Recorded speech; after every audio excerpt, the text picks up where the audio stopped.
రాష్ట్రాన్ని సీఎం రేవంత్ రెడ్డి దోచుకుంటున్నారు తప్ప విద్యార్థుల ఫీజు బకాయి మాత్రం విడుదల చేయడం లేదని ఫైర్ అయ్యారు బీసీ సంక్షేమ సంఘం జాతీయ అధ్యక్షులు MP R Krishnaiah. Hyderabad Indira park వద్ద బీసీ సంఘం ఆధ్వర్యంలో సత్యాగ్రహ దీక్షను చేపట్టారు.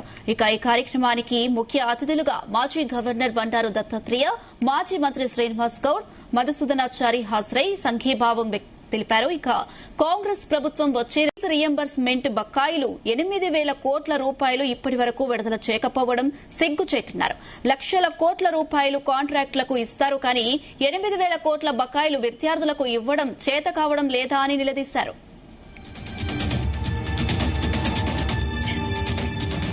2 సంవత్సరాల 8 నెలలు గడుస్తుంది. రాష్ట్రాన్ని దోపిడీ చేస్తున్నారు, దోసుక తింటున్నారు. ఒక్కొక్క కాంట్రాక్టర్కు 7,000 కోట్లు 8,000 కోట్ల బకాయిలు ఇచ్చిండ్రు, ఫండ్స్ ఇస్తున్నారు, కాంట్రాక్టులు ఇస్తున్నారు.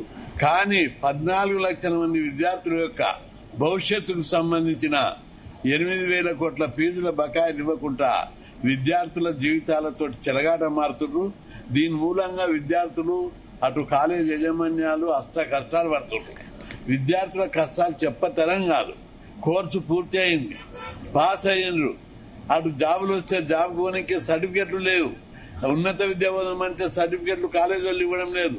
ప్రభుత్వం బకాయిలు ఇచ్చినాకనే మీ సర్టిఫికెట్లు ఇస్తామంటారు. ఒకవేళ కావాలంటే పైసలు కట్టి తీసుకోండి. ఎందుకు కడతారు? ఈ స్కీమ్ కింద చదువుకున్నారు వాళ్ళు. పైసలు ఉంటే ఎందుకు? పైసలు లేకనే ఈ స్కీమ్ కింద చదువుకున్నారు. కాబట్టి ప్రభుత్వము వెంటనే విద్యార్థుల కష్టాలను, బాధలను అర్థం చేసుకొని 8,000 కోట్ల ఫీజుల బకాయిలు వెంటనే చెల్లించాలని డిమాండ్ చేస్తారు.